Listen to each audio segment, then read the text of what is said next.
नमस्कार, स्वागत है आप सबका राजनीति के इस अखाड़े में। मेरा नाम है अजय सेतिया। मित्रों, लोकसभा में विपक्ष के नेता राहुल गांधी के भाषण में कम से कम 15 बार टोका टाकी हुई। राहुल गांधी राष्ट्रपति के अभिभाषण पर धन्यवाद प्रस्ताव पर बोल रहे थे। इतनी बार विपक्ष के नेता के भाषण में टोका टाकी तब होती है जब वह या तो शब्दों की मर्यादा भूल गया हो या फिर झूठ बोल रहा हो। संसद में सड़क छाप भाषण नहीं दिया जा सकता। संसद में एक मर्यादा होती है कि आप जो बात कह रहे हैं, अगर सत्ता पक्ष उसका प्रमाण मांगता है तो आपको प्रमाण सदन पटल पर रखना होता है। लेकिन राहुल गांधी जब से सांसद बने हैं, वह इस मर्यादा का पालन नहीं कर रहे। विपक्ष का नेता बनने के बाद वे कुछ ज्यादा ही बड़बोले हो गए हैं, क्योंकि उन्हें लगता है कि उन्होंने बहुत बड़ा तीर मार लिया है। इसलिए उनके भाषण में जैसी टोका टाकी होती है, वैसी अक्सर विपक्ष के नेता के भाषण में नहीं हुआ करती थी। राहुल गांधी ने चीन के कब्जे में 4000 किलोमीटर होने का आरोप फिर दोहरा दिया है, और यह आरोप उन्होंने पहली बार नहीं लगाया है। प्रधानमंत्री सदन में कई बार इस आरोप को नकार चुके हैं, विदेश मंत्री भी नकार चुके हैं। वह बार बार वही बात कहते हैं जो पहले भी सदन में कह चुके होते हैं।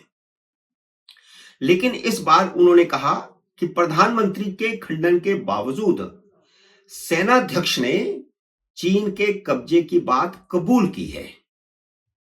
सेनाध्यक्ष ने यह बात कब कबूल की है, यह उन्होंने नहीं बताया। यह मामला लंबा खींचेगा और इसमें वह जवाबदेह होंगे, और हो सकता है कि सेना की तरफ से भी कोई जवाब दिया जाए। शायद राहुल गांधी 22 अक्टूबर 2024 के आर्मी चीफ के बयान का हवाला दे रहे हैं, जिसमें आर्मी चीफ ने चीन के साथ हुए समझौते का जिक्र करते हुए कहा था कि भारतीय सेना तब पीछे हटेगी जब एलएसी पर अप्रैल 2022 की स्थिति बहाल हो जाएगी। यह पहली बार नहीं हुआ, कई बार हो चुका है कि वह चीन के प्रवक्ता की तरह बात करते हैं, क्योंकि वह चीन के राजदूत के संपर्क में रहते हैं और उन्होंने चीन के साथ किसी समझौते पर दस्तखत भी किए हुए हैं। चीन के राजदूत जो खुद नहीं बोल सकते, उसे वह राहुल गांधी से कहलवा देते हैं। इन्हीं राहुल गांधी ने कहा था कि चीन ने गलवान घाटी में भारतीय सैनिकों को मार पीट कर भगा दिया, जबकि चीन के सैनिक भारतीय सैनिकों के मुकाबले कम से कम 4 गुना ज्यादा मरे थे, और इसकी तीसरे देश ने पुष्टि की थी। तब वह भारतीय सेना को कमजोर बता रहे थे और चीन की सेना को बहादुर बता रहे थे। अब फिर चीन की तारीफ में पुल बांधते हुए राहुल गांधी ने कहा कि मोदी को मेक इन इंडिया, उनका मोदी का जो मेक इन इंडिया है वह फेल हो गया है। प्रोडक्शन चीन में होता है, भारत में सिर्फ असेंबलिंग होती है। हाँ, यह सही है, धीरे धीरे मेक इन इंडिया आगे बढ़ेगा, एकदम तो बढ़ नहीं जाएगा, लेकिन बहुत ज्यादा फर्क पड़ा है। चीन में लगी हुई विदेशियों की कई फैक्ट्रियां शिफ्ट होकर के भारत में आई हैं। एफडीआई बहुत ज्यादा आया है पिछले 10 सालों में भारत में, तो इसलिए यह कहना कि वह फेल हो गया है, थोड़ा सा जल्दबाजी होगा। पिछली बार राहुल गांधी ने कहा था कि मोदी संसद में उनका सामना नहीं कर सकेंगे, वे जब जब भाषण देंगे मोदी सदन से उठकर चले जाएंगे। तो मोदी ने इस बार सामने बैठकर राहुल गांधी का पूरा भाषण सुना और उन्हें गलत साबित किया, लेकिन उन्होंने एक बार भी राहुल गांधी को टोका नहीं। उनके मंत्री ही राहुल गांधी को टोकते रहे। दूसरा विवाद तब खड़ा हुआ जब उन्होंने कहा कि विदेश मंत्री एस जयशंकर अमेरिकी राष्ट्रपति के शपथ ग्रहण में, यानी ट्रंप के शपथ ग्रहण में प्रधानमंत्री को न्योता दिलाने के लिए अमेरिका गए थे, न्योता मांगने गए थे। क्या राहुल गांधी के पास इसका कोई प्रमाण है, या सुनी सुनाई खबरें, गैर जिम्मेदाराना मीडिया में छपी खबरें, उसके आधार पर आप संसद में बोल रहे हैं? वह जैसी झूठी सच्ची बातें पब्लिक मीटिंग में करते हैं, वैसी ही बात उन्होंने संसद में कह दी। संसदीय कार्य मंत्री ने उन्हें टोका ही। विदेश मंत्री एस जयशंकर ने, जो उस समय सदन में मौजूद नहीं थे, उन्होंने एक्स हैंडल पर राहुल गांधी के बयान को झूठा कहा है। झूठा तो कहा ही है, यह भी कहा है कि वे हमेशा भारत की छवि खराब करने वाली बयानबाजी करते हैं। राहुल गांधी के लोकसभा में दिए गए पिछले भाषण और ताजा भाषण में सिर्फ इतना भर अंतर है कि उन्होंने महाराष्ट्र विधानसभा चुनावों में 70 लाख नए वोटर जोड़ने का मामला उठाया है। पहले वे सदन से बाहर इस मामले को उठा चुके हैं। लेकिन एक बात उन्होंने ऐसी कह दी है कि चुनाव आयोग जोड़े गए नामों की लिस्ट नहीं दे रहा। कांग्रेस ने लिस्ट मांगी है, लेकिन चुनाव आयोग नहीं देगा, मुझे पता है। जबकि वोटर लिस्ट चुनाव आयोग की वेबसाइट पर मौजूद होती है। क्या कांग्रेस उसे डाउनलोड नहीं कर सकती?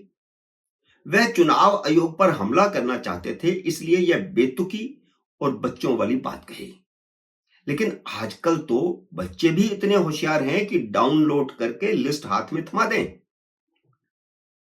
एक और बेतुकी बात यह कही कि चुनाव आयुक्तों की नियुक्ति में पहले चीफ जस्टिस होता था, उसे मोदी सरकार ने कानून बनाकर निकाल दिया। चुनाव आयुक्तों की नियुक्ति में कभी भी चीफ जस्टिस नहीं होता था। क्या नेहरू से लेकर मनमोहन सिंह तक कभी भी चुनाव आयुक्तों की नियुक्ति में चीफ जस्टिस था? किसी भी चुनाव आयोग की नियुक्ति में चीफ जस्टिस कभी नहीं रहा। सरकारें खुद अपनी मर्जी से अपने चापलूसों को चुनाव आयुक्त नियुक्त करती थी। जैसे सोनिया गांधी ने नवीन चावला को नियुक्त किया था। जब नरेंद्र मोदी सरकार की चुनाव आयुक्तों की नियुक्ति की बारी आई, तो कांग्रेस सुप्रीम कोर्ट चली गई। सुप्रीम कोर्ट ने आयुक्तों की नियुक्ति का कानून बनाए जाने तक, अब इस बात को नोट कीजिए, सुप्रीम कोर्ट ने कहा कि कानून बनाए जाने तक चीफ जस्टिस नियुक्ति कमेटी में अस्थायी तौर पर रहेंगे। यह अस्थायी व्यवस्था थी और उस अस्थायी व्यवस्था के दौरान भी एक भी चुनाव आयुक्त की नियुक्ति नहीं हुई। तो कब होता था चीफ जस्टिस? कभी नहीं। आधारहीन बातें। संविधान और आरक्षण को लेकर भी राहुल गांधी ने झूठ बोला, लेकिन इस पर राहुल को किसी ने टोका नहीं। पहला झूठ यह था कि भाजपा के सांसद कहते थे कि 400 सीटें आ जाएंगी तो हम संविधान बदल देंगे। ऐसा किसी सांसद ने नहीं कहा था, कहीं भी हमारी जानकारी में तो नहीं है। अगर उनके पास सबूत है तो उन्हें सदन पटल पर रखना चाहिए। इसी तरह मनमोहन भागवत के बयान को भी जैसे सदन के बाहर उल्टा पुल्टा बोलते रहते हैं, तोड़ मरोड़ करके पेश करते रहते हैं, वैसे ही उन्होंने सदन में भी पेश कर दिया। मोहन भागवत ने यह कभी नहीं कहा था कि देश को 1947 में आजादी नहीं मिली। उन्होंने कहा था कि देश को आजादी 1947 में मिली, लेकिन असली आजादी तब मिली जब श्री राम जन्मभूमि मंदिर बना। तो हिंदुओं की दृष्टि से यह कहना कैसे गलत है? कतई गलत नहीं है। संसद का एक नियम है कि कोई सांसद ऐसे किसी व्यक्ति के खिलाफ नहीं बोल सकता जो सदन में अपना स्पष्टीकरण देने या अपना पक्ष रखने के लिए मौजूद ना हो। अब मोहन भागवत तो सदस्य है नहीं, फिर बार बार ये सदन में मोहन भागवत का नाम क्यों लेते हैं? राहुल गांधी इस नियम का भी पालन नहीं करते, अपने हर भाषण में मोहन भागवत को ले आते हैं। लेकिन कांग्रेस का इकोसिस्टम राहुल गांधी की तारीफ में कसीदे पढ़ रहा है। मंगलवार को जब मोदी राहुल गांधी के धागे खोलेंगे तो यही इकोसिस्टम मुंह लटकाए खड़ा होगा। देखते हैं क्या होता है जब मोदी एक एक बात का जवाब देंगे, क्योंकि अब तो सामने बैठ करके उन्होंने भाषण सुना है।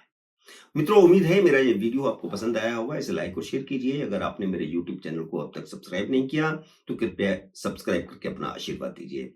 जल्दी मिलते हैं अगले वीडियो में किसी अन्य विषय के साथ। तब तक नमस्कार।